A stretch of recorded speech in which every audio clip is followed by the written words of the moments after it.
Good afternoon. I'm Suzanne Maloney, and I'm Vice President and Director of the Foreign Policy Program at the Brookings Institution. It's my great pleasure to welcome you all today for an event as part of the project, the Brookings Blueprints for American Renewal and Prosperity. By way of background, the Brookings Blueprints aim to provide a new Congress and a new administration with innovative, actionable policy ideas. Historic challenges face our society, and Brookings is committed to advancing big ideas to respond to the crises and opportunities of this moment. The Blueprint series was launched in December 2020, and we've previously held events on economic growth and dynamism, as well as on racial justice and worker mobility. For this third event in the Blueprint series, we'll be focusing on challenges to international security and solutions for moving forward. These challenges include managing the difficulties posed by China's rise, retooling U.S. alliances in Europe and Asia, right-sizing America's role in the Middle East, and addressing a range of transnational threats, including the risk of future pandemics and perennial concerns about proliferation of weapons of mass destruction. To help advance our thinking on these issues, I'm delighted to welcome a panel of Brookings authors to this webinar. Senior Fellow David Dollar will discuss China. Senior Fellow and Director of our Initiative on Non-State Armed Actors, Belinda Felbab-Brown, will be talking about how to prevent the next pandemic. Visiting Fellow Jim Goldgeier will examine America's alliances around the world. And Senior Fellow Bruce Jones will be speaking to the international order. The conversation will be moderated by our Director of Research, Mike O'Hanlon, who also authored a piece for the project on biological, nuclear, climate, and digital risks. A final reminder that we're on the record and streaming live, so please send us your questions to events@brookings.edu or via Twitter using the hashtag #BrookingsBlueprints. Thanks so much for joining today. I'll now pass the mic over to Mike O'Hanlon to moderate today's discussion. Thank you, Suzanne, and greetings, everyone. Again, we're delighted that you're with us today, and we want to thank John Allen, our president, for providing the vision to organize this concept of a blueprint series, as well as our colleague Amy Liu and her fellow Metropolitan Studies experts for really shepherding the whole thing. And now we are focused, indeed, as Suzanne has just said, on the foreign policy piece. And I'm just going to make a couple of additional framing thoughts, and then we'll start with Vonda, who has studied conservation and human encroachment on wildlife sanctuaries and forests and open air markets and places where pandemic disease can originate or be transmitted. So she's going to begin by talking about COVID-19 and pandemic disease more generally, and really preventing the next one as much as dealing with the current crisis. And we'll then go to David Dollar, who is an expert on a country that's going to have no small part in any future challenge, certainly including pandemic disease, and that's China, where the Biden administration has no greater challenge in terms of developing an overall strategy, since we've seen the 40-year period of general consensus on U.S.-China relations really dissolve over the last decade, and it's been a bipartisan process. Donald Trump may have had his own particular style and his own disruptive approach for changing the way we handle China, but he was not alone in thinking that much had to be different in the future and that the relationship has reached a more stressful point. And yet, certainly we would all agree that avoiding war and preventing a descent into all-out rivalry is important. David will speak to those questions. We'll then go to Jim Goldgeier, who, as Suzanne noted, has written a paper with Lindsay Ford on America's alliances. And this is an intriguing and very rich paper, because it's not a simple recommendation for just expanding one alliance or pulling back another, but more about rethinking and reorienting many of our existing alliances and less official, less formal security structures as we try to deal, among other things, with China's rise and the threat to democracy around the world, the threat from weapons of mass destruction in the hands of North Korea and perhaps Iran, and other challenges where there is certainly going to be a somewhat rivalrous and competitive relationship with both China and Russia, even as we seek to cooperate with those countries in other ways. And finally, Bruce Jones will address this from the perspective of democracies, the same set of questions. And many of you who have been following the news and thinking about this question understand that many have proposed some kind of a community of democracies or a summit of democracies, a coalition of democracies, a way of uniting America's allies in Europe with those in East Asia, with countries like India and Indonesia that are not formal security partners yet are crucial to how we handle many problems on the world stage, Russia and China to be sure, but also the new security threats of pandemic disease, climate change, and whatnot. So that's the agenda we have for you today. And we will begin by really just allowing each author to answer a broad framing question from me, tell us a little about their problem, their paper, their ideas and recommendations. And then we will have another round of discussion here before getting to your questions. I should say one additional thematic question is, to what extent do we need new structures of either domestic or international governance, new institutions, new mechanisms, change of the UN Security Council, some kind of beefed up WHO, World Health Organization, you name it. In other words, to what extent is this moment in history sort of like the late 1940s, when a lot of new structures were built up after World War II? Or by contrast, to what extent do we already have the machinery and the organizations in place, but it's a question of using them in a better way and using them more effectively with some new policies and maybe some additional resources? Doesn't have to be an either or answer to the question, but that's still an interesting tension and thematic point that we'll pursue as we move forward. So without further ado, thank you again, everyone, for joining us. And Vonda, the floor is now yours. And please tell us again what you would recommend by way of preventing the next pandemic. I think that's a big enough question on everyone's mind that I don't have to add a whole lot more to motivate the discussion. Over to you, my friend. Well, thank you, Michael, and thank you, Suzanne, for stellar leadership of the foreign policy program and our participation in the Brookings Blueprint project under President John Allen. Before I speak about the need to focus on deep prevention through conservation of preventing the occurrence of zoonosis, namely the jump of virus spillover from animals to humans, let me remind us of some of the sobering facts of the current COVID-19 coronavirus epidemic. So far in the year of the disease emergence and its spread, we have had 2.2 million people dying of the disease globally, and over 100 million people infected. In the United States alone, we are close to 450,000 people dying of COVID, with almost 100,000 dying just in January alone. We are looking at several months of devastating numbers that will be in the tens of thousands. Globally, 150 million people have been pushed into extreme poverty, and the number is likely a vast understatement. Essentially, 1 year of COVID, less than 1 year of COVID, has wiped out 2 decades, 25 years of anti-poverty efforts around the world. And the way people have been pushed into extreme poverty, often demanding that they liquidate all of their productive assets, means that they will not be able to escape the poverty, return to lower middle class for years, decades, and perhaps their entire lives. It might be only that the next generation will be able to make that recovery. Around the world, including in the United States, we are seeing recessions on the order not seen since World War II or even longer. In the US case, the GDP contraction of about 3.6%. Globally, or in various parts of the world, we are looking at contractions, 8%, 9%, 6%, very significant impact. All of this should tell us that preventing, both mitigating immediately the current coronavirus, but preventing the next pandemic needs to be at the top of policy agenda, including national security agenda. The COVID-19 is not one in a 100-year issue, as it's sometimes being talked about.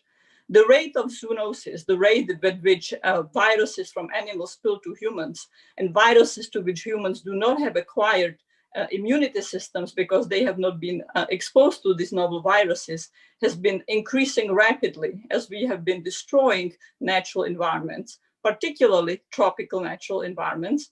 But a whole bank of viruses are also likely to emerge with the melting of permafrost in the Arctic and subarctic regions. there is really nothing surprising about the fact that COVID has arisen. We have been seeing the emergence of zoonosis at the rate of about one significant one every 3 years over the past 2 decades, and we have been merely lucky that prior epidemics have not reached the level of pandemic, or prior occurrences have not reached the level of an epidemic. So what we are reaping today are the effects of our actions of destroying nature at a pace that now is far greater, biodiversity loss far greater than any time since the extinction of dinosaurs. And that is about 1,000 times higher than is the historic average. What do we then do specifically to prevent the next pandemic? Well, we have to fundamentally change how we interact with nature. And we need to particularly focus on the sources of zoonosis and their spread to humans and their escalation into epidemic and pandemic levels. This requires this core essence, minimizing human interface with wild animals and wild spaces. Eliminating or at least reducing significantly the transmission points where the likelihood of viral spillover is very high. Those include particularly unhygienic commercial markets in wild animal meat and live animals. Those also include legal trade, which is massive around the world, including in the United States, yet tiny percentage of legal trade in wild animals is in fact monitored for any kind of pathogen spread, whether it's import to the United States or export elsewhere in the world. And it also means diligently suppressing illegal trade in wildlife and poaching and conserving natural habitats. Despite the devastation of COVID, we have really started just taking very tepid steps toward this very significant agenda. In fact, much of 2020 has been a year of far greater losses and steps back. We have seen the greatest deforestation rates in Brazil and Indonesia in many years. We have seen a catastrophic collapse of ecotourism to many areas where ecotourism is fundamental for generating income for biodiversity preservation and habitat preservation, particularly Africa, but not solely Africa. We have seen intensified rate of poaching, and we have seen by and large very meager responses from governments. I would like to highlight one response, and that is of China, the place where COVID-19 has likely made the jump from animals to humans, and where it certainly spread to the initial epidemic levels. China has banned its consumption of wild animal meat, a very significant, very important step forward. And it has also shut down its markets with wild animals that have prior to this point been sources of zoonosis such as SARS. It has also shut down some of its many wildlife farms, although those others are reoriented toward production of traditional Chinese medicine, with the core problems of unhygienic veterinary conditions still persisting. So that swap really is one more on paper than in reality preventing the spread. Nonetheless, some very significant steps taken there. We have essentially not seen similar comparable measures elsewhere, particularly in key areas of high risk, such as Indonesia, for example, where devastatingly dangerous urban markets in wild animals and animal meat remain robust. Those markets also exist in Africa, where they can be sources of subsistence, but are also sources of luxury goods for urban populations. So what does this mean then in terms of policy? Well, as I mentioned, we need to reduce or eliminate sources of transmission. Phasing out unhygienic market in wild animals and meat is a first step and needs to be a policy that is supported beyond merely China. Similarly, phasing out dangerous wildlife farms that are stocked from the wild and where domestic livestock and animals interact and are kept in unhygienic conditions also need to be phased out. None of this means that we should stop all trade in wildlife. that would be counterproductive, because it is often economic incentives that drive any kind of conservation. Well-managed legal trade in wildlife, such as trophy hunting and its other dimensions, are critical elements of preserving habitats, and thus critical elements of preventing viral spillovers. However, it requires doing some important work on dealing with subsistence use of wild animal meat that can be source of zoonosis and has been source of zoonosis. The Central American, Central African rather markets are prime example. There are many more recommendations that I can return to in the question and answer period. I want to highlight one, however. Many of these measures, cracking down far more significantly on poaching and on wildlife trafficking, phasing out these markets, will fail unless we develop much better mechanisms for funding biodiversity. This is really where a lot of policy focus needs to be located, and where we are, even in less than initial stages, where significant gaps remain, and existing payments for ecosystem services are inadequate, clumsy, not generating what they need to be generating. And finally, we need to elevate, as I mentioned at the beginning, the focus on nature preservation and pandemic prevention to all elements of policies. Massive amount of different behavioral and policy approaches need to take place in the United States. We are guilty of having a legal trade that is completely unmonitored. How to prevent pandemics and conserve biodiversity needs to be synchronized with climate issues. Often they stand in contradictions in existing policy. It needs to be brought into thinking about a whole variety of internal and external management. And that requires some new institution, such as at the international level, where there is no entity so far that's focused on so-called One Health. The notion that our health, human health, is intimately linked to the health of animals and biodiversity.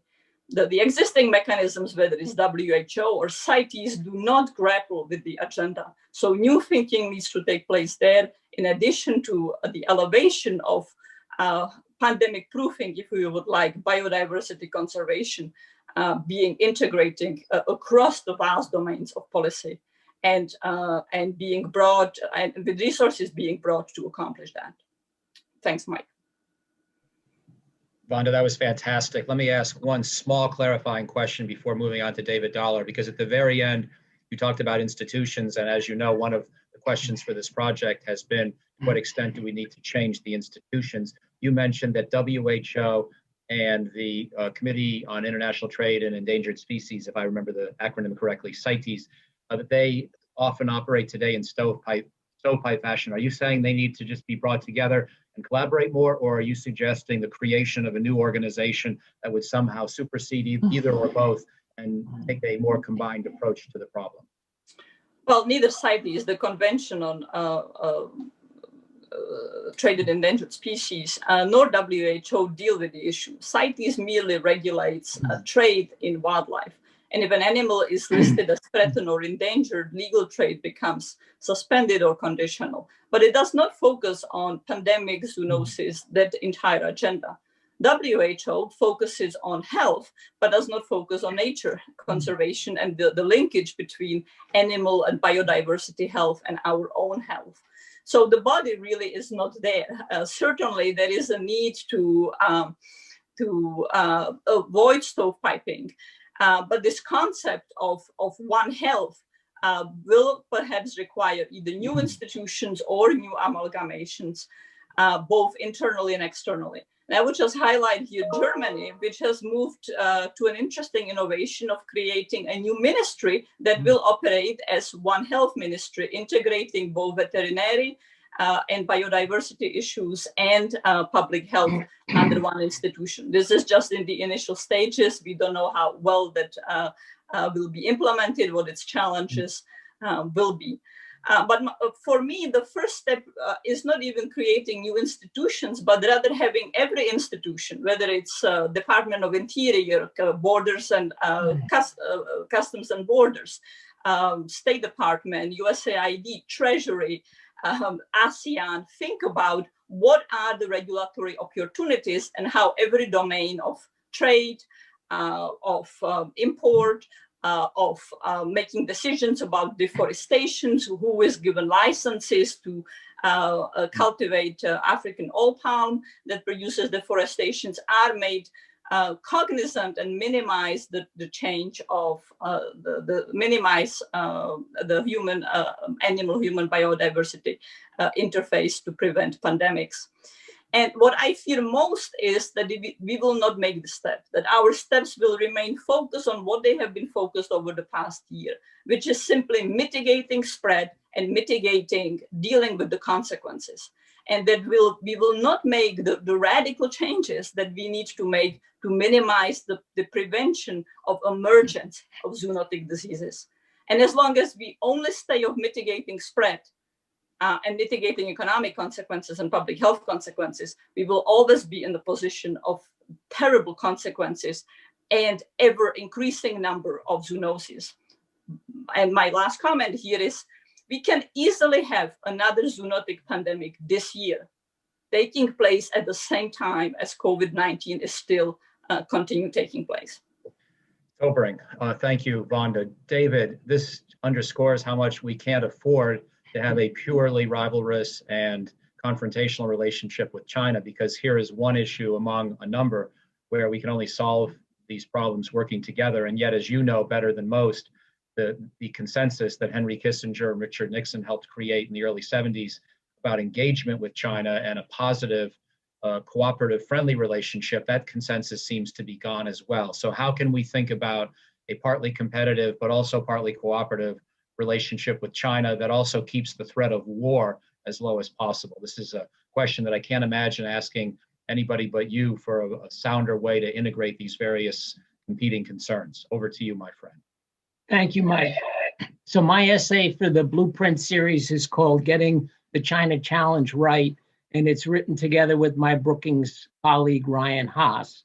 And the punchline is that getting the US policy toward China right is very complicated because China is simultaneously a challenger, a competitor, and a partner.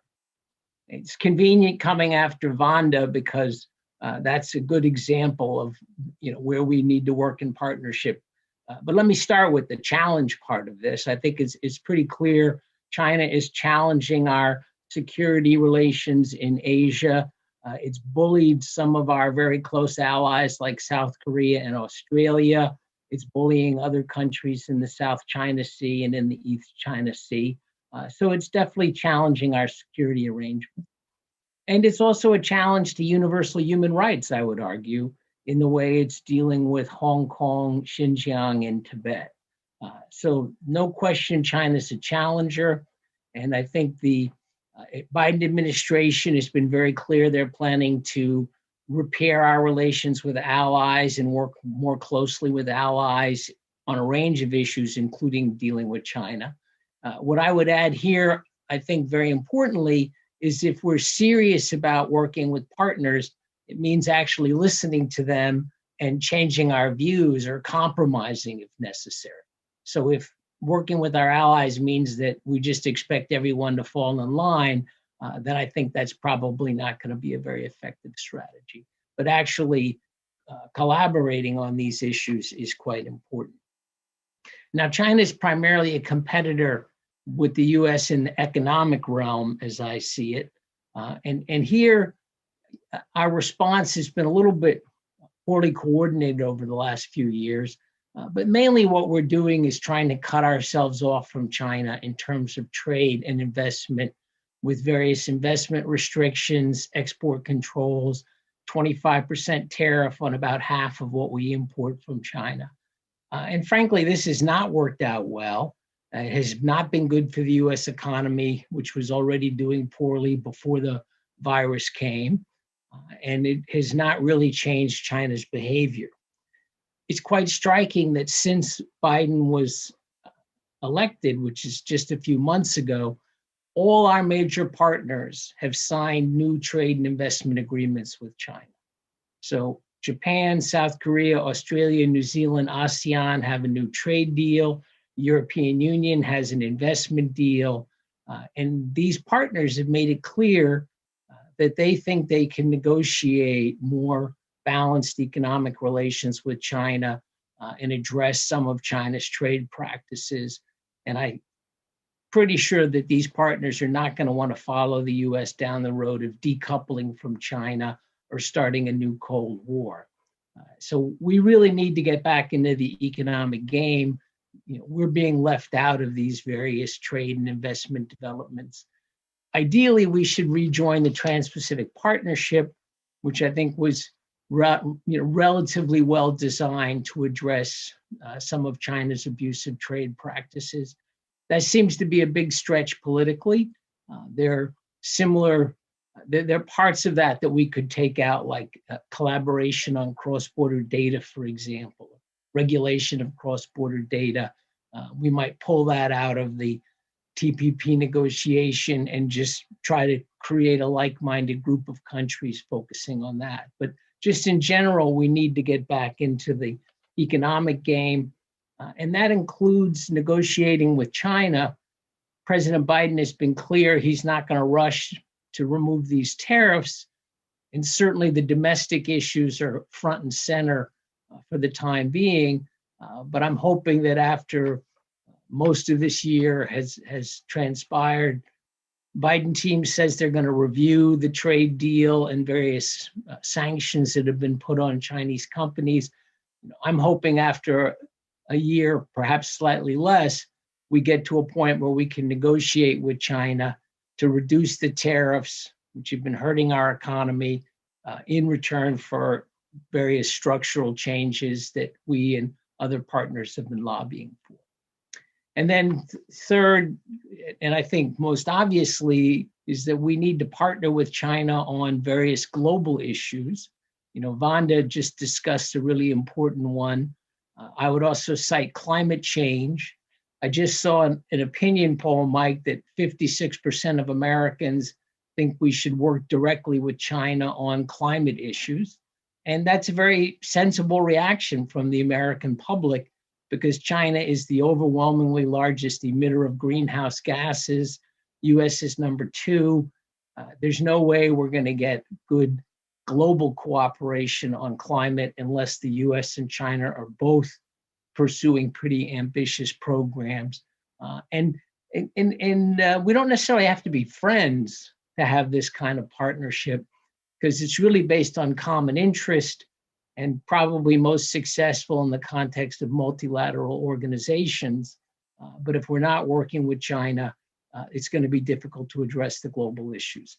Just last sentence is a third issue on the global scene that's important to my own heart is the fact that a lot of developing countries are coming out of this global recession in very poor shape, including too much debt and need for debt rescheduling or forgiveness. That's the third global good where China and the US have to work together, because China is the largest official creditor. The US is the largest shareholder in the International Monetary Fund. If we don't work together, it's very hard to see how you're going to get a good resolution for many of the countries that are heavily indebted. So there's the challenge.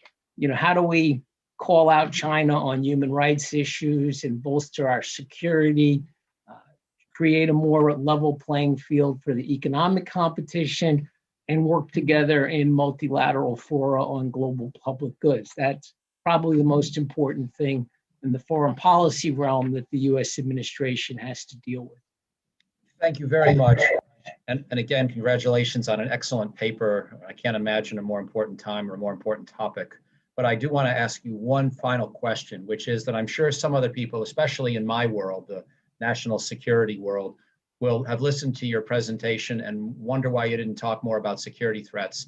And I wanted to give you a chance to elucidate a little bit. Implicitly, you seem to be suggesting that if we manage various hotspots carefully, we really should not have to think of the US-China relationship as one that's prone to direct military combat. But I want to hear that from you, not just try to make an assumption based on my reading of your paper and listening to your presentation. So over to you. How seriously do you take the threat of war between the United States and China? Right. So I will say, Mike, I did start with the security issues, that China is challenging our security alliances in Asia Pacific and around the world, and we need to respond to that. I think the threat of war is relatively small. The probability is relatively small. You know, some of the scenarios people have traced out in their minds that China might take advantage of a period of weakness and chaos on the U.S. part, you know, say to grab Taiwan. You know, I think most of that is unrealistic. You know, the Chinese understand that any kind of really hot war with the United States is going to be a disaster. I'm not even, you know, I'm pretty confident the U.S. would prevail, but it would be devastating for both economies and for the world system. So I think, given China's aspirations, you know, they're not likely to be looking for a hot war. But I worry very much that we might back into it by mistake. So there's a pretty good chance of miscalculation. You know, could be over Taiwan, for example, or some of these other security issues. So, you know, it's definitely something to worry about. But I think the kind of deliberate pursuit of military hostilities, we're not going to see that. Well, that's reassuring at quite a number of levels, although I'll just note for the record that I'm not even sure what it means to prevail in a war between the United States and China, and I'm a little less confident than you about how it would turn out, but we can save that for follow-on discussion. I'm still glad to hear you situate the military threat matrix, you know, the way you do within the relationship, and with at least somewhat sober and calming words about our ability to reduce the risk of direct combat. But you know, now going to you, Jim, David did talk a lot about alliances. He talked about how they have to adapt, and maybe that's the key towards deterrence of both China and Russia. You thought a lot about both those countries in your work over the years, and you and Lindsay wrote a very rich and thoughtful paper. So the floor is yours, please, to tell us how to think about alliances in this new era when both latter Obama Pentagon officials and Trump officials have agreed that China and Russia pose the greatest national security threats. And we got to figure out ways to address whatever menaces they do pose. Over to you. Great, thanks, Mike. And you know, it's great to be with everyone. And it was great to write this paper with Lindsay Ford, such a great expert on the U.S. alliances in Asia. And you know, one of the great things about being at Brookings is being able to write something with somebody as talented as Lindsay. And you know, what we wanted to do in this paper, normally, of course, we think about NATO over here and US alliances in Asia over here. And we really wanted to try to think about these more together, especially as NATO in the last year has started to talk more about what role it might play as it thinks about China. It's not, you know, don't expect NATO to be militarily engaged in the Asia Pacific region, but certainly as a forum for discussion and this challenging issue that David has raised about consensus, about what is the threat that China poses, how to respond to it, and for the US really how to think across these regions, how to think about what it's doing with its NATO partners, what it's doing with its partners in Asia, and how to bring those together. You know, as we looked at in this paper at NATO and at the US alliances in Asia, first thing you notice is that with NATO, you know, you have this alliance of 30. The goal has been, you know, it's not always achieved, but there is an aspiration for interoperability for these countries to be able to work together and, you know, have a, you know, there's the military headquarters in Belgium. There's, you know, joint training and exercises, the NATO Defense College in Rome, all sorts of ways to create and foster interoperability. But in terms of the missions, what NATO's purpose is, I mean, this has been rather diffuse since the end of the Cold War and still remains a challenge because there are lots of different interests among these 30. You got the US and Canada in North America, and you've got a whole range of countries in Europe, you know, whether they're talking about the UK or Spain and Portugal, or to the east, Poland and Estonia. And so you have that interoperability with a diffuse sense of mission, and then you turn to Asia and you don't have the interoperability, but you got a lot more focus on the particular challenge that China poses. So we wanted to really try to think about, so what that means, whether there are any lessons from the kinds of work that's been done within NATO. As we look at Asia, there's not going to be an Asia NATO, but sort of creating more robustness. I do want to say on the consensus, because I think this is just critical in the challenge, especially within an alliance like NATO, that it's not over in the Pacific, and how do you forge a consensus in an alliance where there's differences of opinion on China, different levels of Chinese investment across Europe, different political opinion is different in most countries that we looked at. We have a nice chart that shows for most allies, the positive opinion toward China within most allies has declined precipitously in recent years. But there are exceptions. Poland and Italy, for example, where public opinion is more favorable toward China than it was. The consensus, as David noted, the economic interests are great. He mentioned the trade agreements, and this is such a difference from the Cold War. We were lucky during the Cold War. The Soviet Union took itself out of the global economy, which was particularly fortunate when it collapsed, because then it didn't have as big of an effect as it would have if it had been more integrated. China is integrated. China is, and countries are dependent on that relationship with China, and that creates challenges for consensus. And also, countries aren't as interested in choosing sides. During the Cold War, if you were worried about the Soviet invasion of Western Europe, or you were worried about Soviet invasion in for example, for South Korea, when it was a war with North Korea.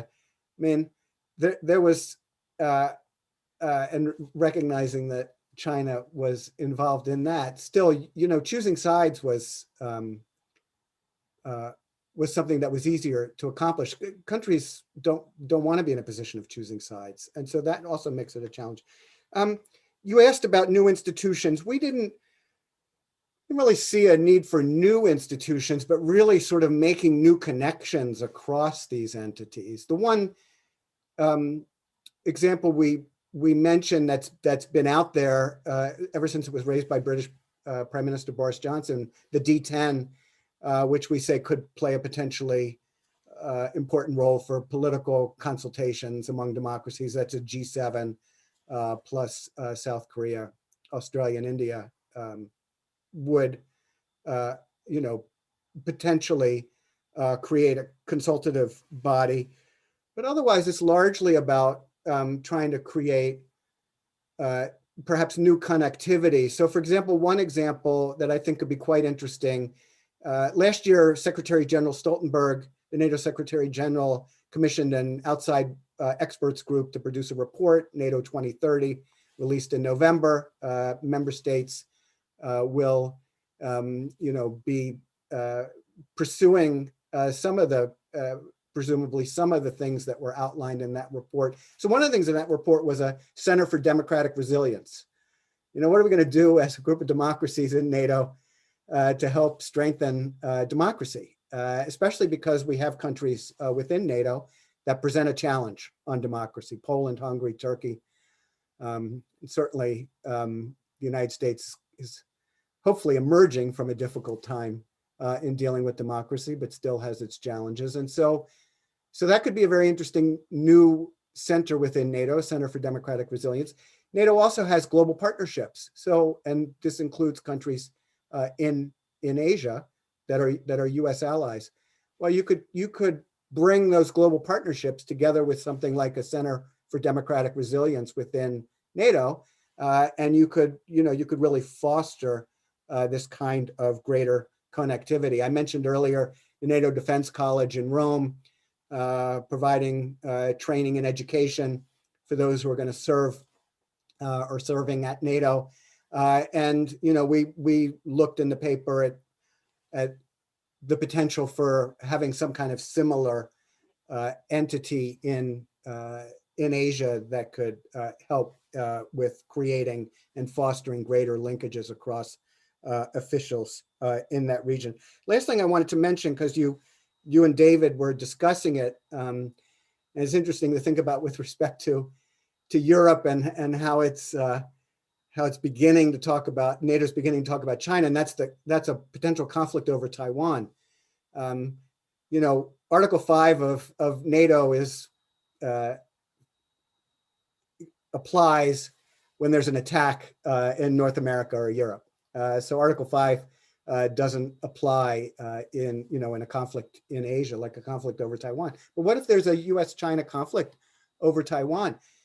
Can Europe really just sit it out? The United States would at least, for example, want political support and might be seeking other measures from the Europeans without any idea that Europeans would be involved directly in any way.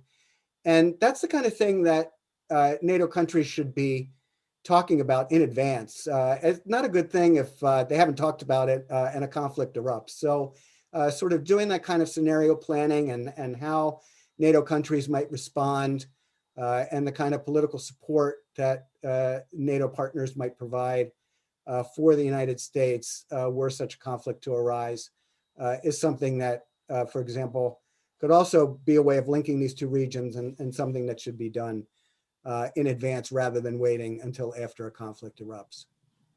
Jim, thank you very much for your remarks and for the paper. And that leads very naturally to Bruce Jones, who's thinking about democracies worldwide, which is a somewhat overlapping set of countries and agendas. But Bruce, I wanted to ask you to tell us about your argument and also explain the differences of a community of democracies or an effort orchestrated by democracies versus what Jim's just been talking about when you think first and foremost in terms of American allies. Obviously, there are some countries that are democracies and yet not American allies, like India and Indonesia, Bangladesh, Nigeria, you name it. There are a lot actually. So that's part of the answer, but I'd rather hear you explain what you think that democracies can and should do at this juncture in history, working together that they can't otherwise do, in regional associations or alliances. Over to you, my friend. Yeah, thanks very much. And incredibly interesting to listen to all of the colleagues' perspectives. Look, I guess I end up in a slightly different place than everybody so far in the following sense. I share the view that the challenge from China, the greater challenge is not the military challenge. The greater challenge is the challenge to the dynamics of multilateral order as a whole.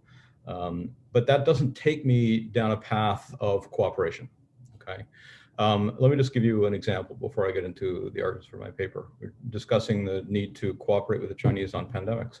We had an agreement with the Chinese, negotiated in 2005 at the World Health Assembly, new international health regulations that would have enabled far-reaching transparency and engagement on sort of questions of outbreaks, and a very robust monitoring mechanism of the WHO called GORN, the Global Outbreak and Alert Response Network. 2006, China runs a candidate for WHO, and between 2006 and 2017 systematically erodes WHO's capacity for infectious disease monitoring, right? We would be in a much better shape in response to the outbreak from coronavirus had that not occurred. And that occurred despite the fact that if you look at the question of Chinese influence at WHO versus US or democracy influence at WHO, people point to, China's a big spender now and stuff. The democracies account for 44 times the spending at WHO than China. But we have never organized as a group of democracies to make sure that WHO is doing the serious work we need on infectious disease or whatever the sets of issues are. Okay, so that's one data point. Second, to Mike's broader question, Mike, we have seen in response to this kind of growing consensus on the China challenge, a response coming out of many centers in Washington, including Biden himself, saying the answer is greater consolidation of the democracies, right? So you can see from my first point that I'm sympathetic sort of in principle, but I think there are several problems in practice to organize as a unit of order around the democracies. There is serious new question about American standing as a democracy, which weighs into this. I don't think it's the most essential question, but it is there. Second, you have a number of countries who would be essential to any club of democracies or concert of democracies, kind of like India, Japan, who are still nervous about being seen to be pulled into a bloc which is explicitly anti-China in those terms. They're happy to deepen their cooperation with the United States in all sorts of ways, but they're nervous about being cast as part of an anti-China bloc. And I think that nervousness has increased in the last several years, even though their concerns about China have also increased in the last several years. So they're looking for ways to do things that don't consolidate an anti-China club in a way that risks sort of breaking the order in their terms. And that's a serious challenge. Third, when you look at issues of economic questions, trade questions, et cetera, the democracies are not aligned. In the last several rounds of WTO negotiations, it was Brazil and then India that blocked consensus, the WTO, it wasn't China. When you look at the global financial crisis, our biggest problem was with Germany. China was on board with what we wanted to do, and Germany was a problem, right? So in the economic space, the democracies don't align in the way that a kind of club of democracies you might think that they do. And then fourth, and non-trivially, of course, there are places where we are going to have to find some degree of cooperation with the Chinese, as others have said, infectious disease, financial stability, climate change, nuclear security, and the like. So what I argue for is that rather than organizing a club of democracies outside of the framework of the order, we do much more to organize effective cooperation among the democracies within the established institutions of the order. And to my surprise, when going into this, when I look into the patterns, it's done much less than you would think. You would think a kind of natural inclination when we show up at a body of the UN or we show up at the IMF would be to kind of organize among the democracies. It happens much less than you think.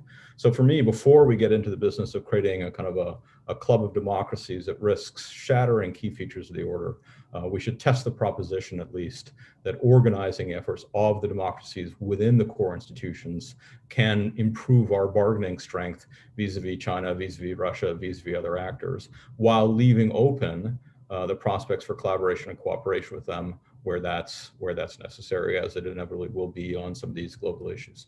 So it's an approach to mobilizing the democracies, but within the framework of what I call democratic multilateralism, within the framework of the order, rather than creating a bloc that necessarily puts China on the outside of the order.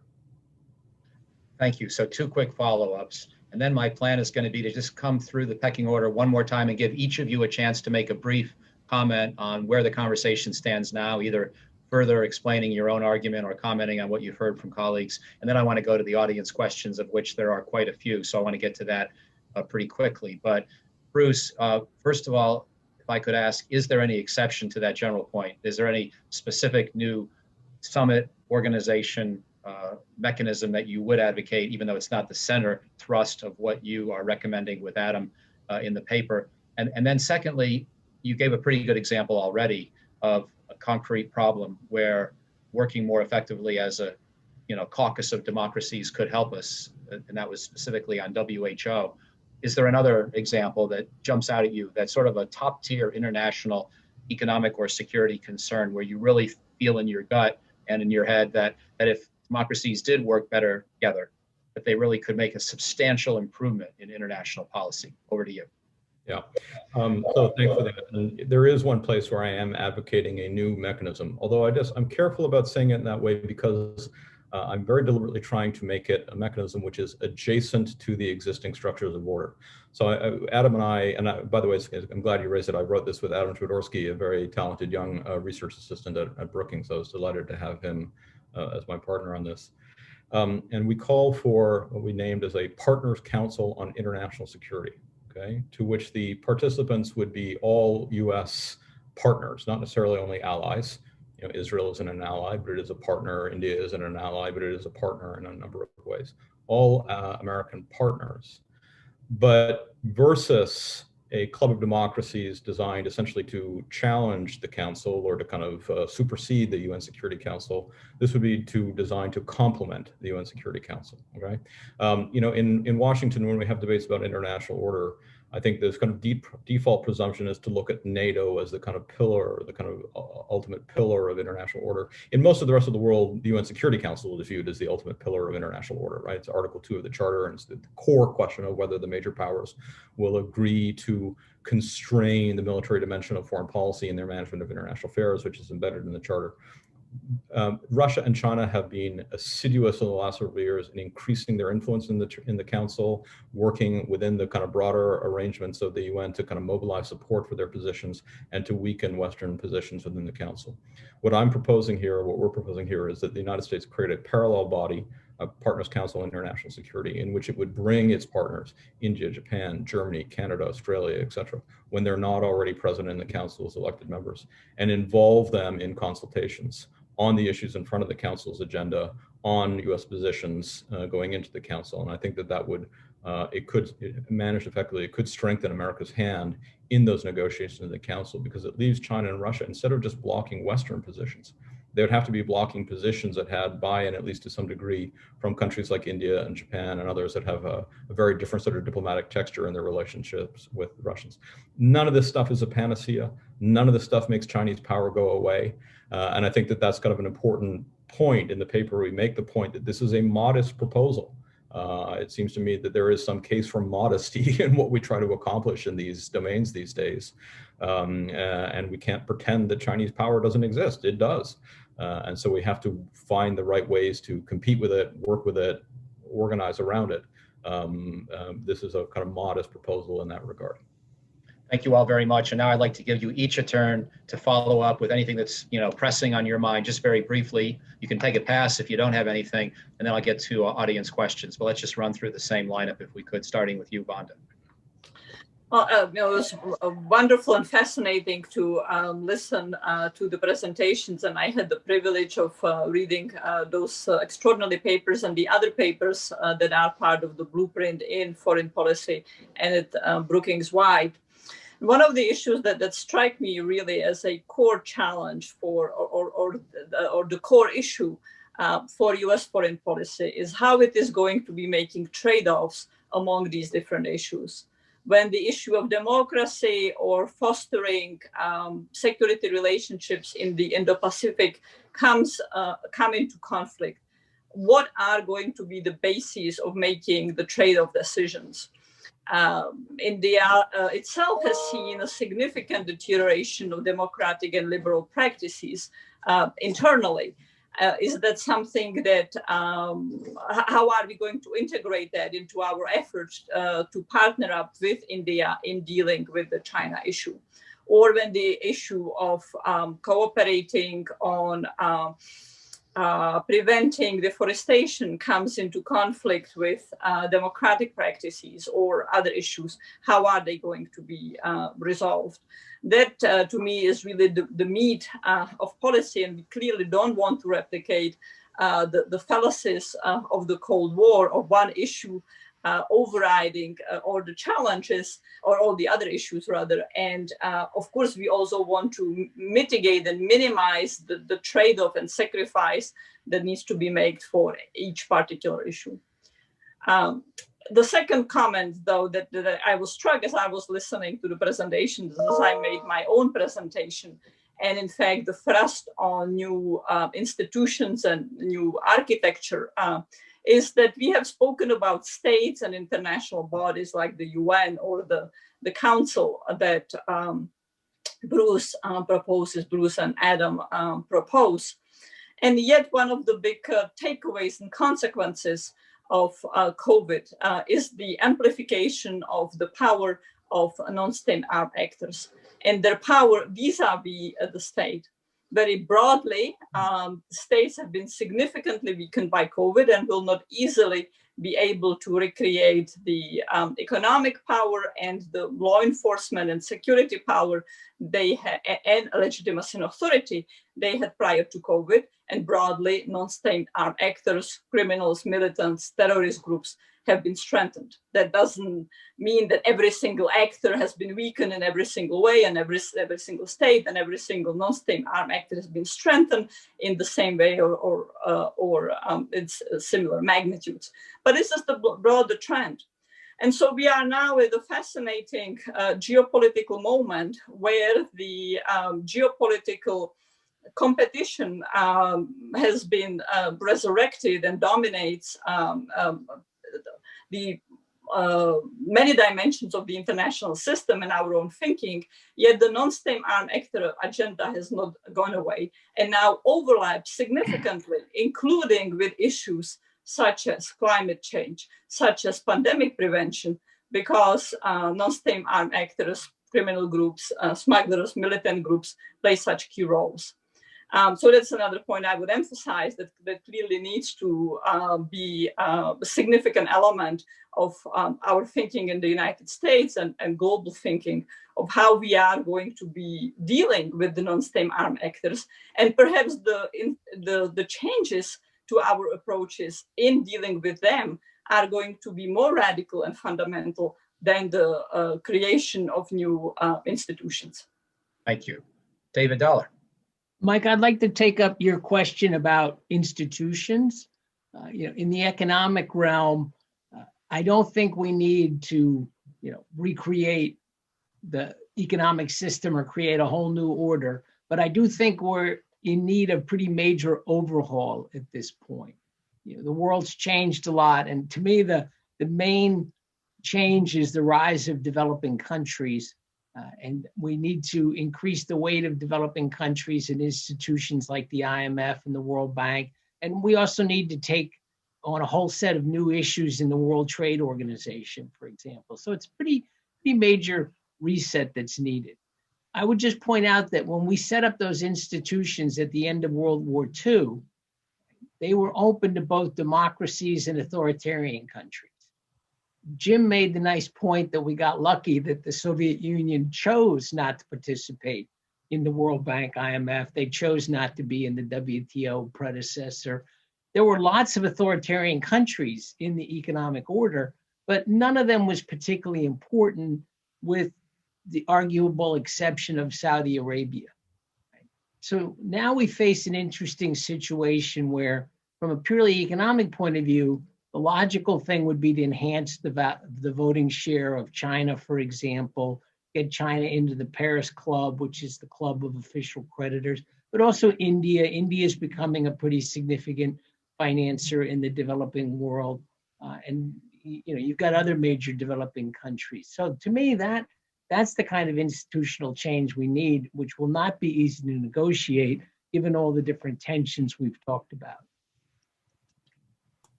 Thank you very much. Jim, over to you. Yeah, thanks. I just briefly wanted to refer back to something David had said earlier about sort of US attitudinal change that's needed. And that is listening more to others instead of thinking that we just go around telling everyone what to do. In this case, our allies.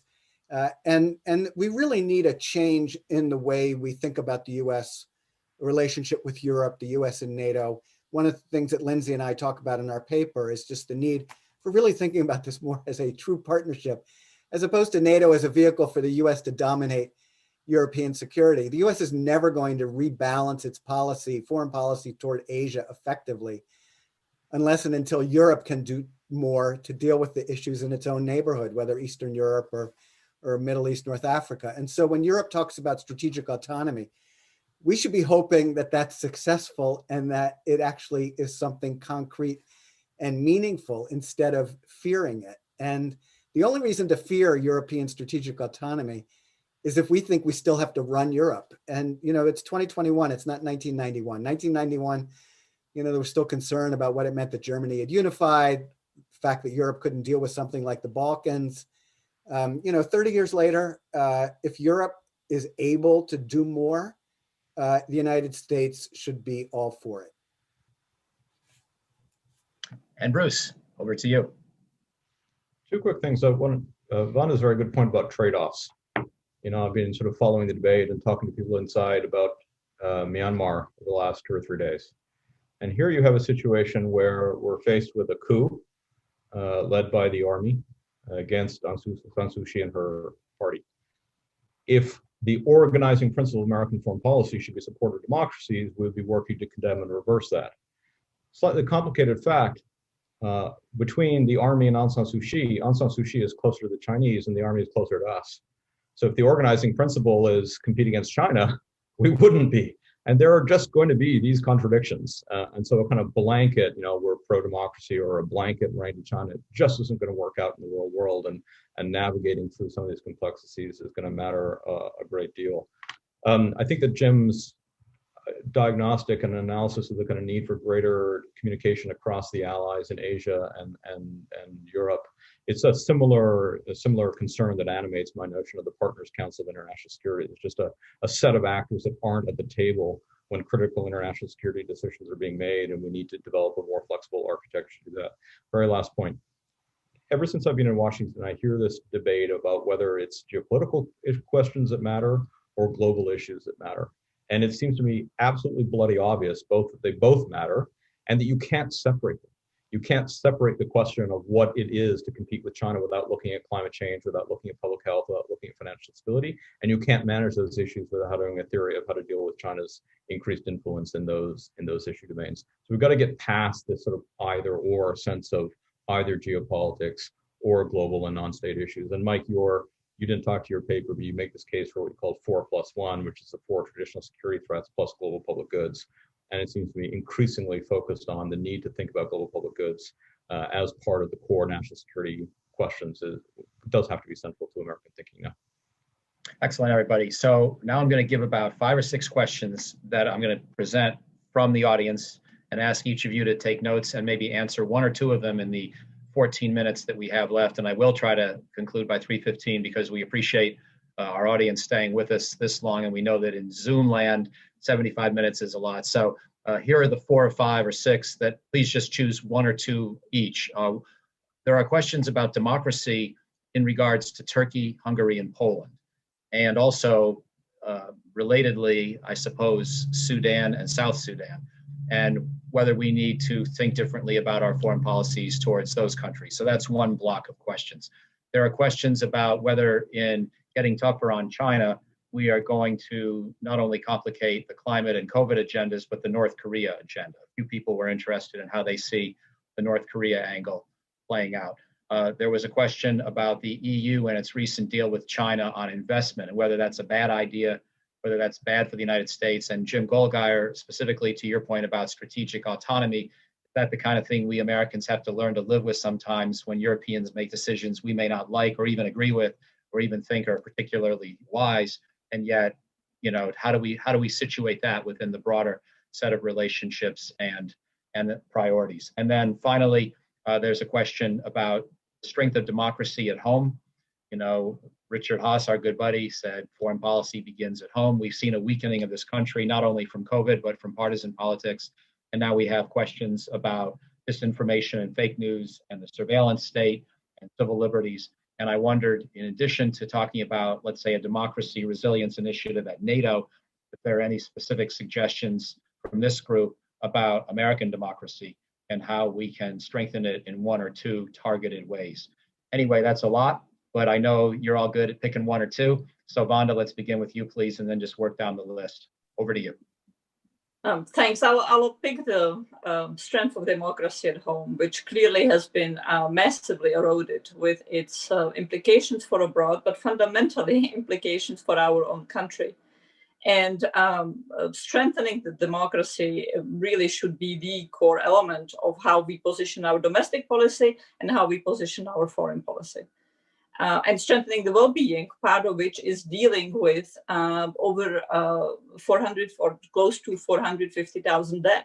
One of the things that I'm struck by, and to me it's a big sign of how much our democracy and our core sense of patriotism in the best sense of the word has been eroded, is that we are almost indifferent to the fact that 450,000 Americans have died in a year, that 100,000 Americans have died this past month.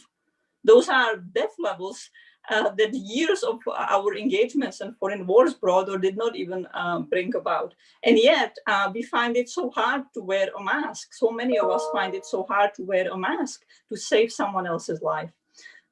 That to me is a fundamental weakening of social fabric that has made us different and unique than a place like China. And so restoring that sense of fellowship, that associational capacity is fundamental. One element of that is addressing armed groups in the United States, so-called self-styled militias and other armed groups that are both a result of decades of internal policies, but also significantly a blowback from how we have engaged in our foreign policy. And that leads to the issue of, again, the intermestic, the international dimension is blowback at home and vice versa. We have spent 2 decades fighting terrorism abroad, and yet the manner we chose to fight terrorism abroad is a key element of reinforcing and strengthening armed state actors to a massive way, very dangerous way, as we have seen. So healing at home, restoring the social fabric, minimizing the blowback that we create abroad is, in my view, a fundamental basis for both the core element of what policy should be about, peace, stability, well-being at home, but also a much better basis of our engagement abroad, both in terms of the symbolic power of the United States, but also in its other dimensions of power. Fonda, thank you very, very much. David Dollar, over to you, my friend. So I'll primarily address the question about the EU investment treaty. The US has been negotiating with China for a long time on various trade practices, investment practices, structural issues. In my view, we should be happy if any of our partners can negotiate progress in that area. So the European Treaty opens up new sectors of the economy to 100% foreign investment. It has provisions on strengthening intellectual property rights protection and eliminating forced technology transfer. We still have to get some of the details, and enforcement is critical. But in general, when one of our partners negotiates something like that, frankly, it makes it easy for the US to negotiate something similar. Once the Chinese have opened up a sector to European investment, there's absolutely no reason why the Chinese should close it to the US investment, if we're negotiating some kind of economic agreement. So that just creates low-hanging fruit now if we want to pursue economic negotiations. The others may know more about the non-proliferation issue. I would just mention that Iran is also an issue here. And I was representing the US Treasury in Beijing when we were negotiating the first Iran deal in the UN's framework. And China was actually a good citizen, cutting down its oil purchases, creating pressure on Iran. So if we're serious about this important global issue of non-proliferation, that's another area where US-China cooperation is important. North Korea, though, is going to be tough because it's sitting right there on the Chinese border. I don't think the Chinese will play hardball with North Korea in the same way they did with Iran. Thank you. And I'll make passing mention that our colleague Bob Einhorn has written a paper for this Blueprint series on US, Russia, China cooperation on the non-proliferation agenda, which has historically been an area where they do work together pretty well, sort of underscoring your earlier point, David, that we don't have to always be friends to agree when we have common interest and collaborate. So thank you for teeing that up as well. I won't mention each and every paper in the series, but that was one directly relevant to what you just talked about. Jim Golgar. Yeah, well, David already mentioned the investment agreement, but I would just say on that, we did have this interesting thing happen where Jake Sullivan, who at that point was coming in as Joe Biden's national security advisor, and the Biden team wasn't allowed to engage directly with counterparts. So he tweeted out that he hoped that the Europeans would wait and consult with the Biden administration before proceeding with the signing, and that was ignored. So I think that aspect of consultation is important. This is an agreement that still has to be ratified, But I think, you know, when I say not to fear strategic autonomy and not to fear when, you know, Europeans may have different ideas about how to do things than the United States, that doesn't mean we shouldn't be consulting with one another as we go forward. I just mentioned the other question that was relevant was this issue of democracy. You know, countries like Hungary, Poland, Turkey, and NATO, you know, and it's come up and people say, oh, well, why can't, you know, countries get kicked out of NATO? But, you know, there's a mechanism for countries coming in. Article 10 talks about countries that can contribute to alliance security and meet the principles of the alliance can be invited to join. There's no ejection clause. And because NATO operates by consensus, you know, a country like Hungary or Poland isn't going to, you know, support its removal from the alliance. So it does make it challenging. It, you know, certainly also we saw their role within the European Union also makes things challenging there. Easier to deal with those issues, relatively speaking, when the United States president is committed to democracy. So that, you know, is a difference post January 20th. And I think, you know, this is largely going to have to be dealt with in bilateral contexts. And certainly, you know, lots of thought's going to have to be given toward not rewarding countries that are not fully supportive of democracy and are carrying out policies at home that are creating, you know, I mean, in a case like Hungary, a much greater authoritarianism within that country. The United States is going to have to really look for ways to try to address that within an institution, given the nature of an institution like NATO. Thank you, Jim. And Bruce Jones, you get the last word today, my friend. Thanks. Well, just building on Jim's point, you know, we've of course dealt with substantial non-democratic periods in NATO allies before, Greece, Turkey, and others. There's no absolute requirement that NATO members be democratic in those terms. But I think it does just go to this question of working harder with democracies across a whole set of range of issues to constrain the ability of authoritarian powers to erode key values and key institutions, but not being so purist about it that we weaken our own hand. If you were to organize yourself right now only among those democracies that meet the kind of highest potential standards, I mean, the share of world power that represents is a dwindling share. So we can deal with, you know, we don't have to have Hungary in everything we do, but are we really going to exclude India because it's not a pure democracy right now? I mean, that's, you know, then we're into some very narrow space for all of the difficulties of contemporary Indian politics, just as there have been serious issues of our politics or Brazilian politics. So we're going to have to navigate that space. And is again where I come back to this notion of staying within the multilateral order, not breaking it, not trying to create new clubs where we're going to grapple with these impossible questions. Is Turkey and is it out? Is India and is it out? But in a more flexible way, working with countries where we have at least some degree of shared values and working to consolidate that voice and that sort of source of power within the international order, within the international system, but without creating that kind of sharp break that risks sort of rupturing the order and complicating things like DPRK. I would go a little farther than David. I actually think that, you know, in the last several rounds, China was pretty constructive on DPRK denuclearization. They see it as in their interests to not have a fully nuclearized North Korea, and they see it in their interest not to see an acute crisis in the Korean Peninsula.